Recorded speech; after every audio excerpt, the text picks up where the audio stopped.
Good morning, everyone. My name is Julia Legner, and I'm an independent human rights consultant. And it's my pleasure to welcome you today to the online event entitled Opposing General Ahmed Raisi's Candidacy to President of Interpol. So as you might know, next week, between the 23rd and the 25th of November, the members of Interpol are going to meet in Istanbul for the General Assembly, and they will be electing a new president of the International Criminal Police Organization. The entire process is slightly opaque, so it's not until the first day of the General Assembly that all the candidates are officially announced. However, some candidates decide to make their run for the office public way in advance, and such was the case with the Emirati candidate, General Ahmed Raisi. He is the General Inspector of the UAE's Ministry of Interior, and he's therefore responsible for overseeing and managing the security and police forces in the United Arab Emirates. Hence, he is the head of a security apparatus that harshly cracks down on fundamental civil liberties and persecutes human rights defenders and peaceful activists. He is also currently facing several torture allegations. There are currently 2 torture complaints under the principle of universal jurisdiction pending against him in France, as well as a civil lawsuit being filed against him in the United Kingdom. And I'm glad that today we're being joined also by one of the plaintiffs in these suits, as well as his lawyer. Since Ahmed Raisi announced his candidacy last year, international civil society has been ringing the alarm bells and campaigning against his candidacy. But they are not alone. They have more recently also been joined by a large number of politicians. We've witnessed 35 members of the French Parliament appealing to the French President Emmanuel Macron to oppose Raisi as a new president of Interpol. We've also seen a mention in a recent resolution by the European Parliament expressing concern about the possible impact his election could have on the reputation of Interpol, and calling for an examination into the allegations of human rights abuses he's accused of. And most recently, on the 10th of November, members of the German Social Democrats, Liberal Democrats, and Green Party have issued a joint cross-party statement appealing to the members of the Interpol General Assembly not to elect Raisi to the new president of Interpol.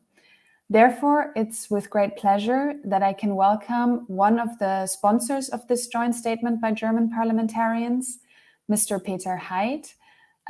He is a member of the German Bundestag since July 2019 for the Liberal Democrats. And for his party, he's also the deputy speaker in the Committee on Human Rights and Humanitarian Aid. So welcome, Mr. Heldt. It's great to have you with us. I would like to pass the floor to you, first of all, for some opening remarks. We'd be very curious to hear more about the concerns issued in that statement and any further remarks you have. So the floor is yours. Beautiful, Legner, ladies and gentlemen. First of all, let me thank you for the invitation to this online talk on such an important issue.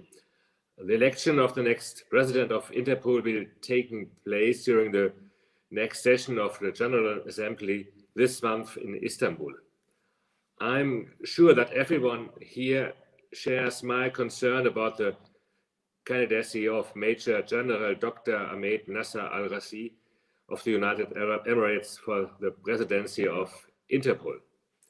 I don't want to beat about the bush. The quite positive fact that the Emirates have been able to create should not hide the fact that the United Arab Emirates is not a state that is associated with freedom and the principles of rule of law. As a member of the Committee of Human Rights in the German Bundestag, I keep getting reports of arbitrary arrests of people who are seen as a threat to the regime. Litigation does not meet international fair trade standards. Forced confessions are being admitted as evidence in court. Defendants are being held in prison without access to legal assistance and without any contact to their families. As a lawyer and criminal defense attorney, I know how important it is to have good contact with people in prison. As the Interior Ministry Inspector of the Emirates, Mr. Raisi sits at the very top of the Emirati repressive criminal justice system, and he is directly involved in many cases of human rights violations. Mr. Raisi is directly responsible for an increased crackdown on dissent, continued torture, and abuses in its criminal justice system. And it does not surprise that a report by the United Kingdom's former Director of Public Prosecutions, Sir David Calvert-Smith, has found strong evidence that United Arab Emirates has misused the red notice system of Interpol for both minor offenses and, most importantly, for political persecution of those seen as a threat to the regime. And I'm convinced that Mr. Raisi, as president of Interpol, would take full advantage of the red notice system to get hold on political dissidents. The appointment of Mr. Raisi would both undermine the mission and reputation of Interpol and severely impact the ability of the organization to carry out its mission effectively and in good faith. When we look at the list of the presidents and general secretaries of Interpol in the past, we see many of them come from European countries. In this context, please allow me to point out that until today, only one woman, Mireille Balestrasi from France, was at the top of Interpol. Therefore, I would expressly welcome a woman running for president of Interpol. But we do need a transparent procedure for the president's candidacy and election of Interpol, which guarantees the respect for and the observance of human rights and fundamental freedoms, and which guarantees compliance with international law. It has a fatal external effect if Interpol, which plays an important role in bringing more peace to the world, will be led by a person associated with human rights abuses. And the lack of trust in the police undermines trust in the rule of law. That is why we must make sure candidates who run for Interpol have a clean human rights record. Mr. Al-Raisi does not meet these requirements. Therefore, the Emirates, represented by Major General Raisi, should not be empowered to be the head of Interpol. This is my clear opinion. Thank you. Thank you very much, Mr. Heddt, and thank you for your support also in the cross-party statement. I think you mentioned a lot of very relevant points that I guess we'll be coming back to again: the misuse of the red notice system by the UAE to date, the general human rights record, and the abuses by the security forces, as well as the need to really reform the procedures at Interpol and to guarantee more transparency. I would now, as a second speaker, like to welcome Ms. Ines Osman. She is the founder and director of MENA Rights Group. MENA Rights Group is a legal advocacy NGO based in Geneva that documents cases of human rights abuses in the Middle East and North Africa region, and often refers them to international human rights mechanisms or also the UN human rights mechanisms. MENA Rights Group has also been part of joint NGO efforts trying to oppose General Raisi's candidacy to Interpol. There have been joint letters, also most recently, I guess, to the British PR firm Project Associates that is representing the UAE and Ahmed Raisi, asking them to terminate their contract in view of the serious human rights abuses and his involvement in them. So yeah, pleasure to welcome you, Ines. Good to have you with us. And I guess I'll pass it on to you to give us a bit of a civil society perspective. What are your concerns regarding Mr. Raisi's candidacy? Thank you, Julia, and I'm equally happy to be here with you all today. So I think it's clear from what my colleague highlighted earlier that not only Raisi is unfit to preside Interpol, but in fact, any official from the UAE would be unfit to preside Interpol. Of course, he himself has played an active role in the repression. As you highlighted, he has 3 complaints pending against him. But more broadly, Raisi is also part of a state apparatus, including state security forces that have been operating without any judicial oversight and that are known to have committed gross abuses such as enforced disappearances, torture, etc., as was highlighted before. We should not underestimate the consequences if the UAE are in fact elected to the presidency. One reason for that is that there is already a history of undue interference of the UAE on Interpol.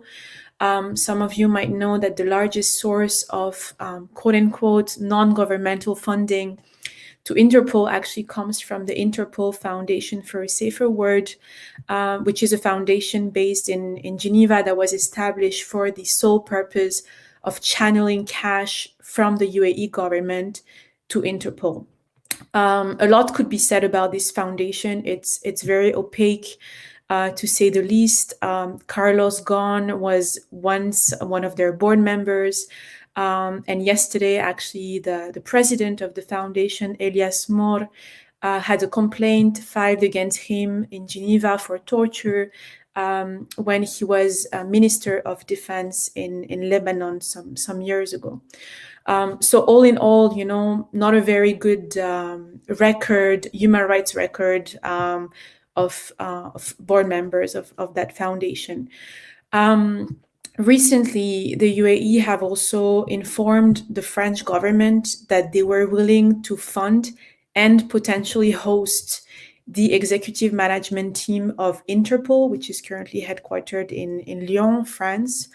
So we clearly see that the UAE, for some reason, really want to have their hands on Interpol, and having the presidency would kind of, I guess, be the cherry on top of the cake for the UAE.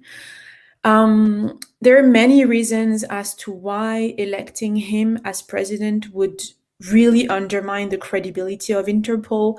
I'm not going to go through them all. I'll just focus on 2.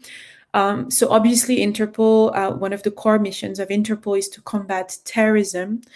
And in the UAE, peaceful dissent is actually considered a form of terrorism.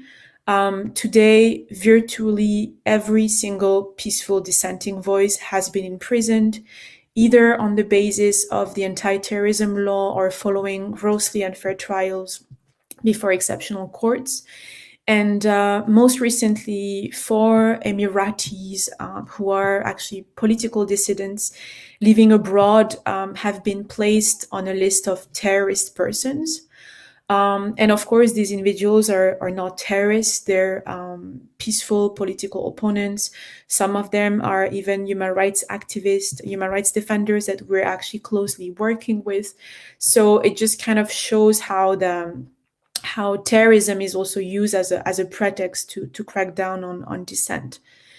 Interpol is also supposed to fight cyber criminality. And one can wonder how credible would Interpol be if the president is actually from a state that has extensively resorted to spyware to target dissidents, journalists, activists, etc. And of course, this summer, everybody has heard about the investigation that revealed that the UAE had massively resorted to the Pegasus software. So all in all, Raisi is clearly unfit to preside Interpol, and we, civil society, have many reasons to be extremely concerned should he be elected. Thank you very much, Ines, for offering us a little bit more background on civil society concerns regarding his candidacy and opening that that question of cybersecurity, which I think is a very relevant topic in that context as well.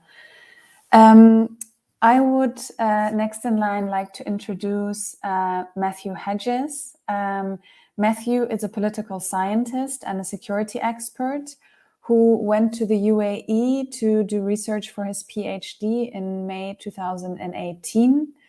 After 2 weeks in the UAE, while he was already on his way back to the UK, he was arrested at the airport by security forces and accused of being a British spy. 6 months later, he was sentenced to life in prison, but he was pardoned a few days after that. Now he is suing 4 UAE officials for ill treatment and torture, and among them is General Ahmed Raisi. So it's with great pleasure that you're with us, Matthew, and I think we're all very curious to hear your testimony and from your experience being detained in the United Arab Emirates, as well as your concerns regarding Raisi's presidency. So over to you, Matthew. Thank you very much, Julia, and everyone for attending.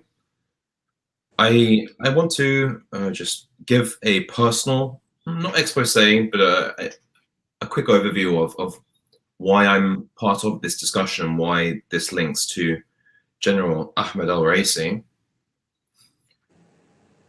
I was held within the state security disciplinary system within the UAE. As previously mentioned, state security works over and beyond. It's an extrajudicial mechanism, but it's still heavily linked to the rest of the punitive system.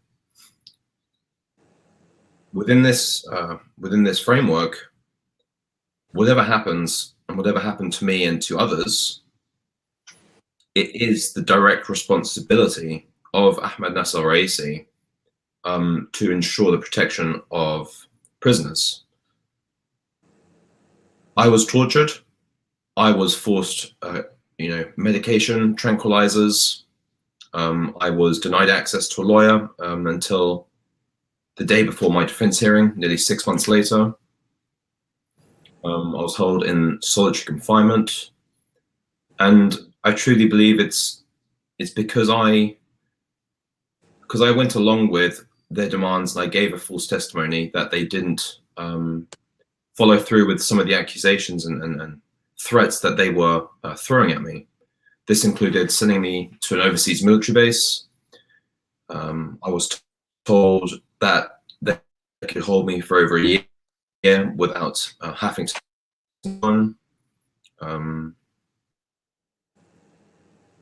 What's worse? Hello?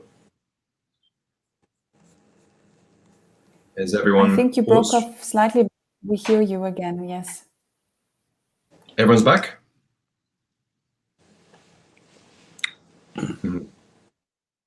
Hello, yeah, everyone's back now. Okay, sorry. So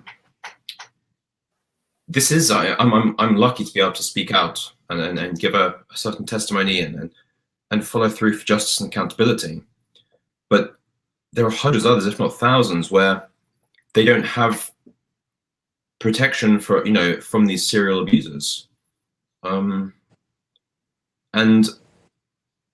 while Ahmed al-Raisi was and is directly connected to my case, he is also part of a system that's systematic.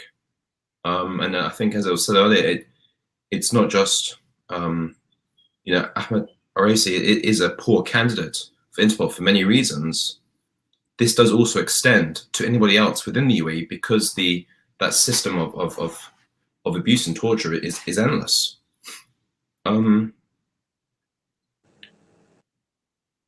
And I think if he becomes president of Interpol, what that does is it gives a green light to these types of abuses to occur. It says to the world, Interpol, a world-leading police and criminal organization, criminal prevention organization, sorry, is it turns a blind eye to these abuses, and it sanctions them. This is something which is, it's a very scary and a very negative thing to consider, but it's also very true. That this is going to be happening next week. The election is next week. There is no other time left to raise this issue, and I think it's doing what we're doing here, having a discussion is the least that we can do, and try to raise as much pressure and noise upon nations to not vote for him. Thank you. Thank you very much for your statement, Matthew. And I think, really also painting that picture of how large scale these violations are in the UAE, and that not everybody gets the chance to talk about them, and that you're using, your story to create more visibility for all the others currently facing abuses in the UAE.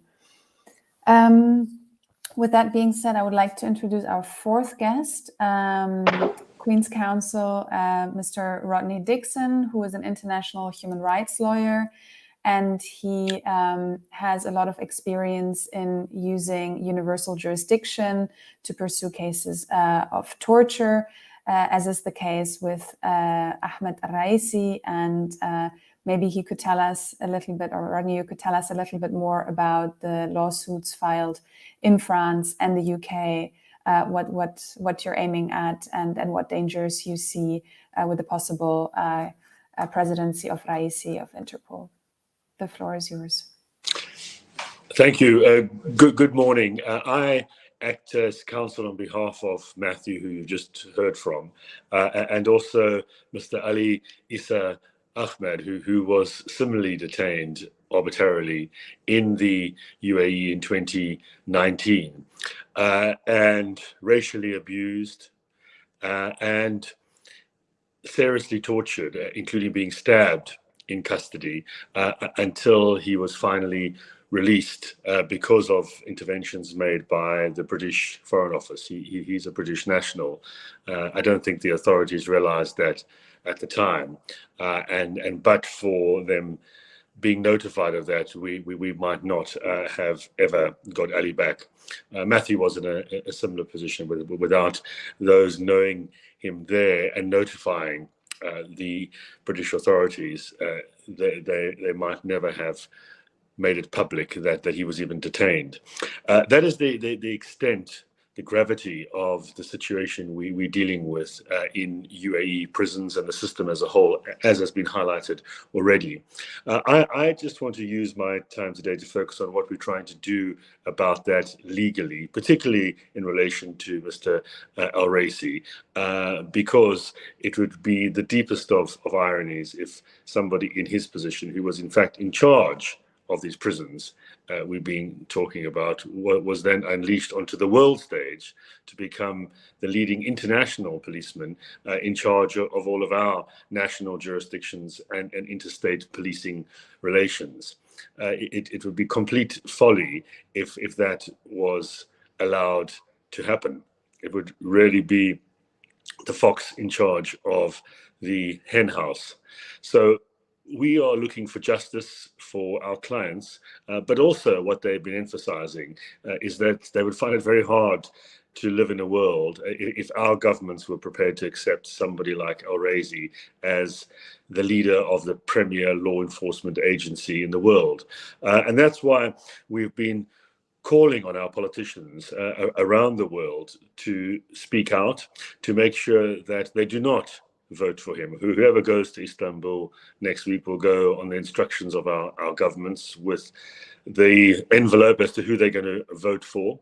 They never reveal that. It's a secret ballot, but we have to take all steps to make sure the right name is in that envelope. And we applaud the German MEPs who've spoken out so courageously against Raisi, as have MPs in many other countries. We were yesterday with Matthew and Ali at the French National Assembly, meeting with MPs there and making a statement very clearly there about which way the vote should go from France, as in all other countries. And many MPs have called on the president there to declare who their candidate is, and for it certainly not to be General Raisi.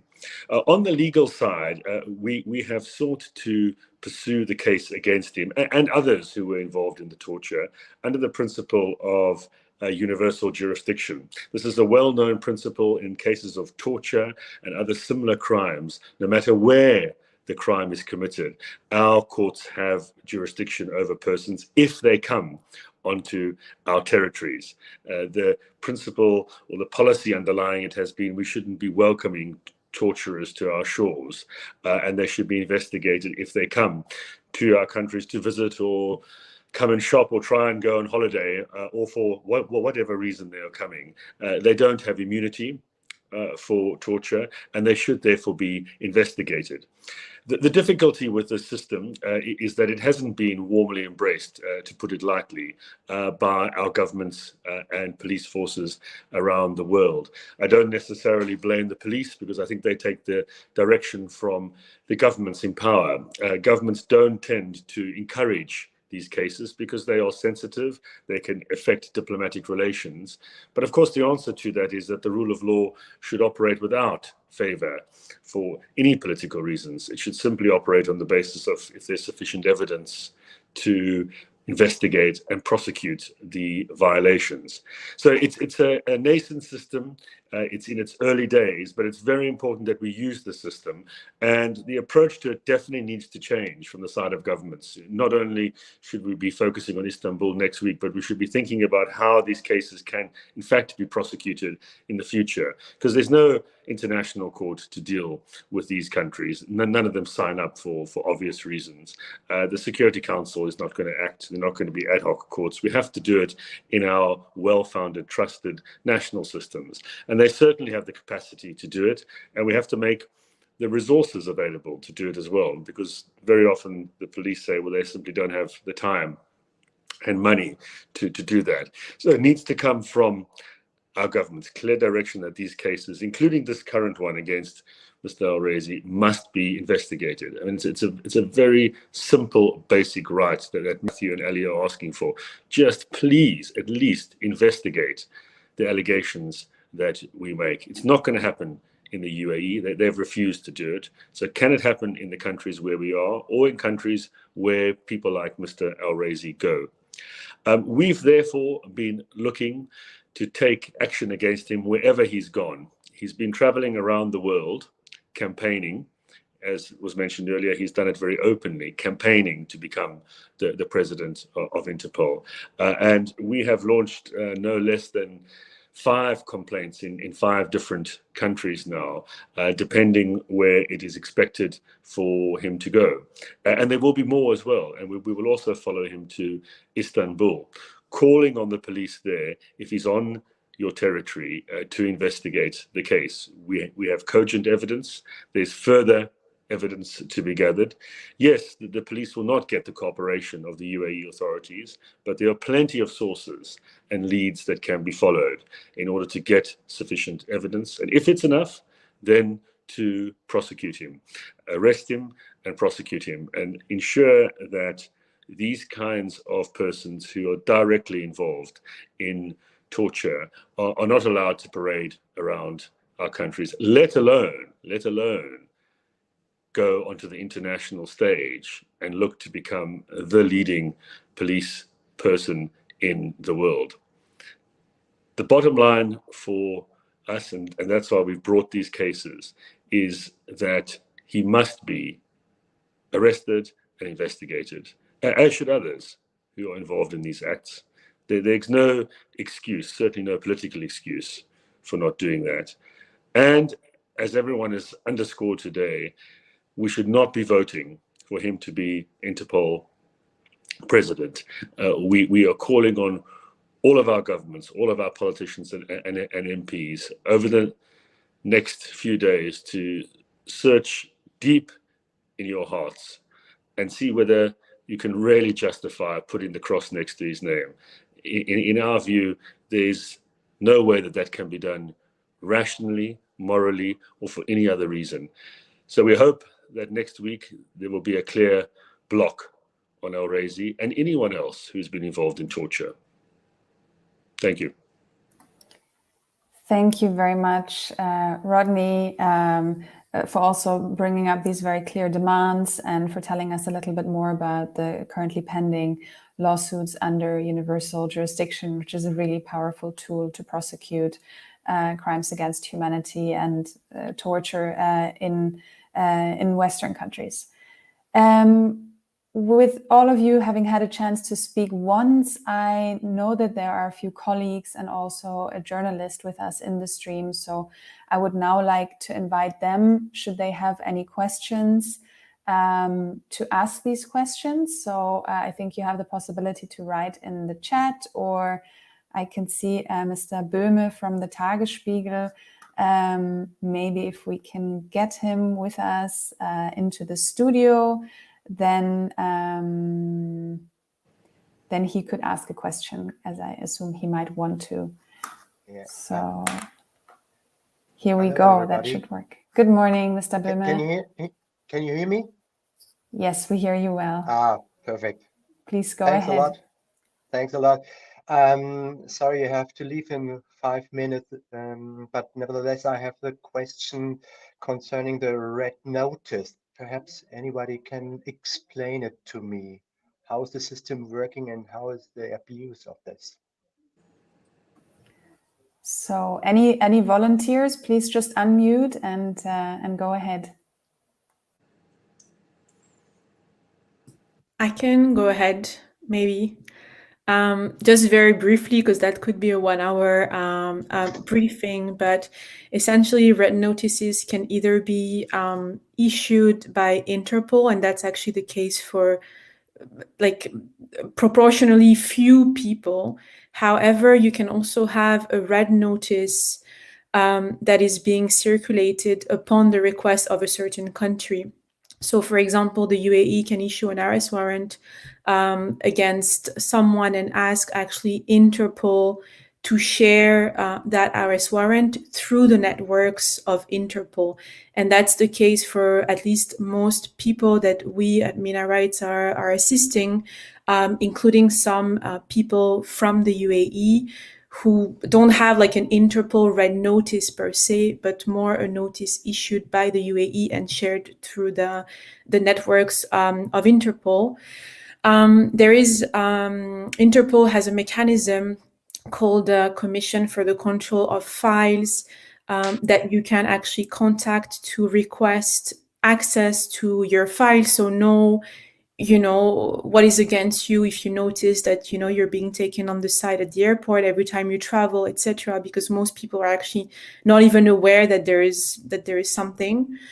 And you can also request to be delisted if you prove that the motives of that warrant are clearly political or arbitrary. So that's just a summary of how the system works. And obviously, in theory, should the UAE be elected at the presidency, they shouldn't have any influence over that mechanism for the control of files. But in practice, one can imagine, for example, if eventually the Interpol headquarters are moved to the UAE, just imagine having to send your file or your request to Abu Dhabi instead of Lyon. Like, I think the issue that there could be is quite clear.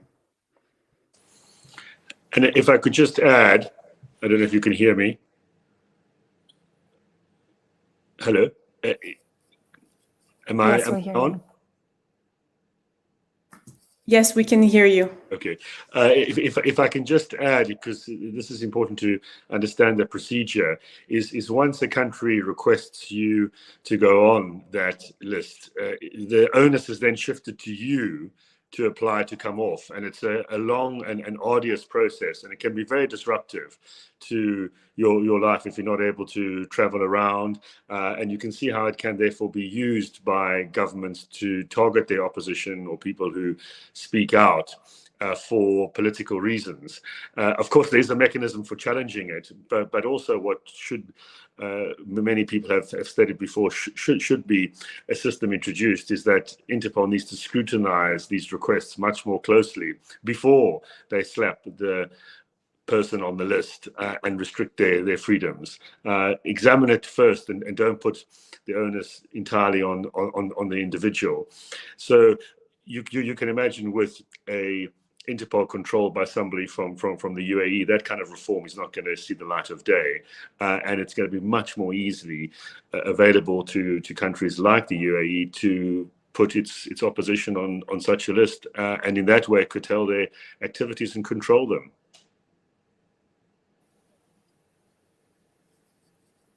Thank you very much for that clarification. I don't know if there's a follow-up question, Mr. Böhme, as well? No, in the moment not. Thanks. Sure. So yeah, the invitation is open for anyone with questions, also the panelists towards each other. Please feel free. I see there is Nantke Hinrichs from the Office of Member of Parliament Kai Gehring. Nantke, if you have a question, please unmute yourself if you can and go ahead. Yeah, hi. First of all, I would like to thank everyone in this discussion for drawing attention to this important issue. And especially, I would like to thank Matthew for sharing your experiences. I can imagine that this can't be easy, and at the same time, it's so important. I work for Kai Gehring, one of the other sponsors of the joint statement by German MPs. And I don't know if it's even possible to answer my question, but I would just like to ask how you would assess the likelihood of Raisi being elected, especially considering that there have been extreme efforts by the UAE to undermine the independence of Interpol in the past. I mean, we saw, as you discussed as well, we saw several donation scandals as well. And yeah, so I was wondering if there's any way to already sort of assess the likelihood of him being elected. Maybe you talk to other voting members outside of Germany, France, and the UK and know a bit what the mood is. I know that this process is extremely intransparent, but yeah, maybe one of you has an idea how this will go about. Thank you.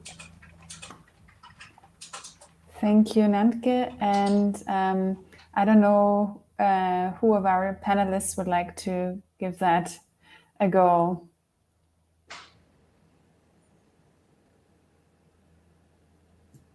I can try to jump in. Yes, I think it's definitely a hard question to answer. And as Julia mentioned in the introduction, the candidacies are actually not all publicly announced. So there might be some others announced on the first day that have been working, kind of maybe less publicly towards the election, but that is something we cannot know. But I think what we can judge is definitely the amount of efforts that have been put into this election, and I think they've been very, very important. As Rodney mentioned, Raisi has been actually doing a bit of a world tour, going to the US, going to some other countries in the Americas, in Africa as well, kind of trying to promote his candidacy. Also hiring a PR firm, Project Associates, in the UK to assist him in promoting his candidacy. So clearly, I think in terms of the visible efforts to get elected, he is the one who has invested the most. Whether that's going to be enough or not for the members of the General Assembly is hard to say.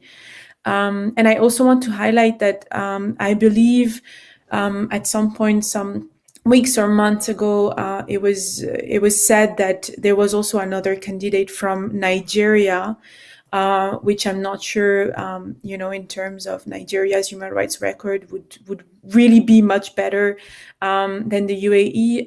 But I have seen this morning, actually, in an article from French newspaper Le Monde, that apparently there is a candidate from the Czech Republic someone from the Czech Republic that is going to be candidate. I don't know whether that is true or confirmed, but maybe it can also give us some better prospects. I saw that Matthew also unmuted at that question. I don't know if you want to go ahead and give an estimate of what you think will happen. I was going to say much of what Ines said, that he's been very clearly at the forefront. He's made a serious effort. He's been he's traveled across the globe meeting his counterparts.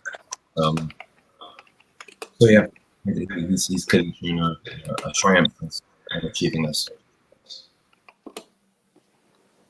Right. And can I add as well, the Czech candidate who has now, I think, been a bit more public is also a woman candidate as well. But still, it's not known what the approach of our governments will be. I mean, that's the difficulty is not knowing, because there's no sort of open public discussion about this. It's all taking place behind closed doors. But there are still a number of days to go. I mean, this can shift. Yes, Raisi is regarded as the front runner, but that's not a given, and that's why we have to keep going right up until the 23rd, 24th, 25th, when this is all going to happen, because the votes can shift. There can be pressure put on our representatives there to do the right thing. So we have to keep going now and not believe that it's all a done deal yet. Even if he is elected, which we are hoping not, well, that doesn't mean that we can't keep focusing on the fact that Interpol cannot be run in this way, and that there does need to be change and it needs to be properly monitored. So it won't stop then. It will be a continuing process thereafter. It just makes it harder, but we have to continue. Thank you very much, everyone. I hope that answered your questions or gave you a few clues. I would like to add. First, unfortunately, I don't really know the candidate from Nigeria either. But the Czech candidate, she is Sarka Havrankova, and she is at the moment Vice President of Interpol. And if you are looking on her life, I think she would be a good candidate. But unfortunately, not necessarily the candidates have to come from Europe, but the candidate must meet human rights standards. That's very important for me.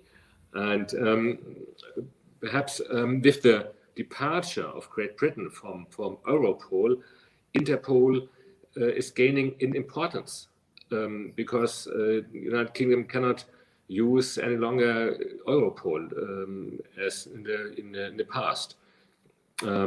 I'm personally been in contact with the Federal Criminal Police Office here in Germany, in our government, and I'm talking about the upcoming General Assembly. And we have to try to prevent the election for all channels and possibilities of influence. Because I think the choice of Raisi would indeed be a bad signal to the public and a step backwards for human rights worldwide. And you mentioned Red Notice. This means requesting arrest or provisional arrest with an aim of extradition. So if Raisi were to be elected, the democratic states would have to think carefully about the extent to which we have, as in Germany, can still do that. And at least I agree with Rodney Dixon that Mr. Raisi must be brought to justice. Very important. In principle, for me, it would be desirable to strengthen the criminal courts in The Hague and give them even more powers. This would be, for me, the best way. Thank you very much, Mr. Hyde, also for your analysis. I would maybe like to also pose a question to our panelists. I think it came up a couple of times in the discussion, the issue of lack of transparency of Interpol and the procedures used. And I think we've mentioned also the voluntary funding that the UAE has provided. So kind of trying to have an undue influence, or whether there is really a chance to buy influence within Interpol, and what that leaves us with in general. Like, do we need a reform of that institution? I mean, we were playing with that thought of the UAE offering to have the headquarters of Interpol moved to the United Arab Emirates. How likely is that if something like that would happen, then we also have a problem with those complaints of universal jurisdiction, because someone like Raisi wouldn't even have to set foot on French or British territory. So I don't know if there are any thoughts on your end on this.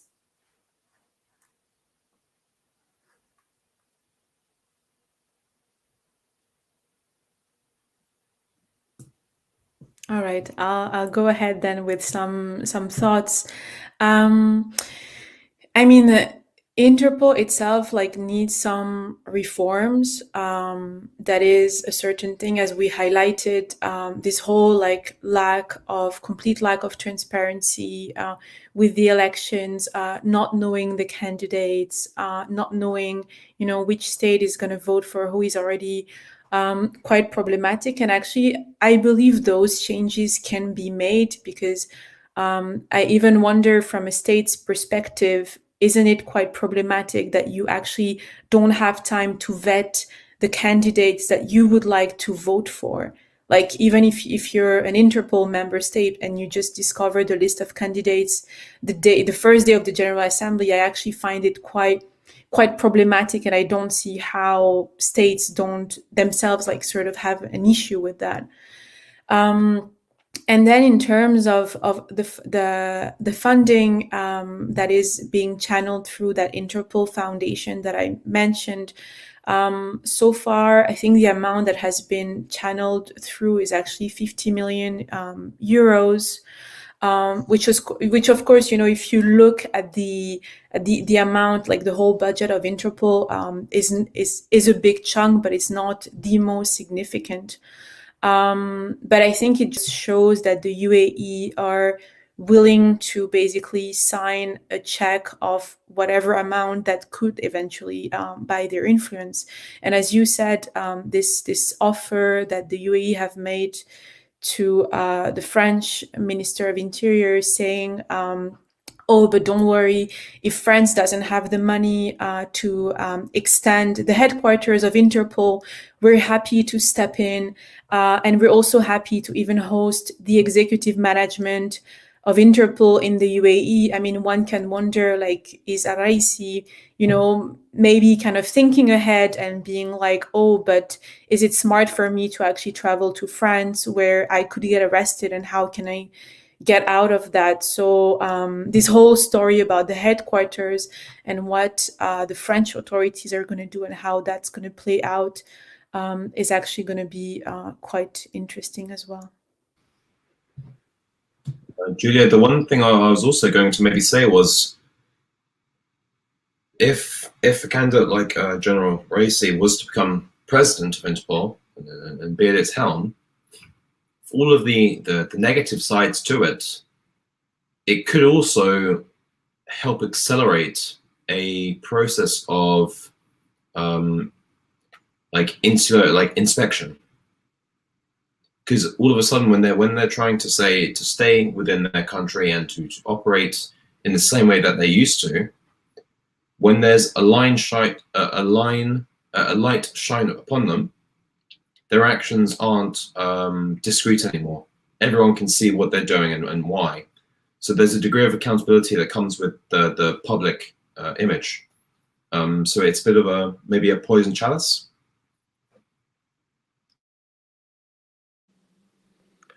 Perhaps only a few words. I agree totally to Ines Osman. She describes the situation very good, and I think the possibility to donate, even large donations, this is very problematic, because it opens the doors to influence, to bad influence. And Interpol's founding should be independent, again. For example, founding through the membership fees as it was in former times. This would be the best way, and to forbid any donation. This must be one of the things in the future. And if I can add, I mean, another telling point here is that Interpol could actually be the body if it was operating properly, independently, as has been emphasized, that could assist with tracking criminals across borders. It could assist with ensuring that universal jurisdiction was implemented where it couldn't be done at an international court. I agree with Peter that ideally, if an international court could do these cases, yes, but the problem is that the jurisdiction is still limited when countries don't sign up. Plus, also they have limited abilities to do all the cases. So our national jurisdictions have to fill in. But very often you'll hear from them that they need cooperation with other countries to know if people are coming, to know if there's evidence that they can get. So that kind of forging of relations across borders is one of Interpol's vital roles.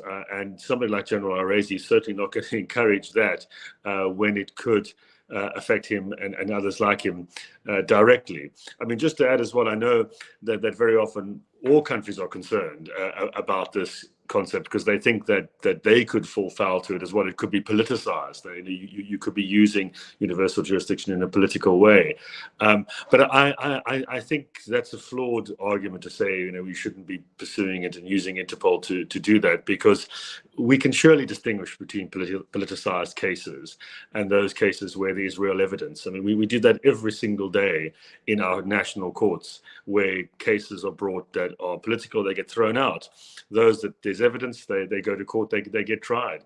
So we should surely be able to do that across border as well and approach it in a mature way. And if we're not at that stage yet, we should be developing that. And Interpol is vital for pursuing that noble project. Thank you, everyone, for your answers, and thanks for highlighting really the power Interpol can have when it's operating at its best capacity, and how detrimental it would be to have a candidate such as Raisi lead such an organization. So as we're slowly coming to an end again, I mean, I think we have heard a lot of the concerns, but also very concrete demands. I would like to offer up the floor again for any last comments, if there are any. So please go ahead.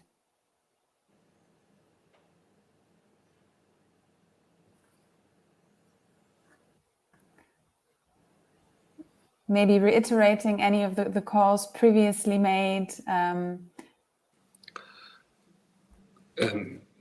This topic currently is being discussed intensive in the press, and so there is the hope to prevent the election of Raisi, and I hope that democratic power will win. And thank you very much for this panel today. Thank you very much, Mr. Hyde. I think these are actually brilliant closing words. And maybe I would also, again, like to draw attention to the fact that, yes, at the end of the day, it doesn't all fall and stand with the election of Raisi. We will continue to raise awareness of the abuses committed by UAE officials and try to have their crimes prosecuted on the international level. But of course, I think we all agree that we hope that next week Raisi will not be elected to the new president of Interpol. And with that being said, I would also like to thank everyone here for their individual efforts to try and stop that from happening, and for their continuous engagement in the promotion and protection of human rights. So thank you all very much for your time and for your work. It's been great having you, and I wish you a lovely day. Thank you.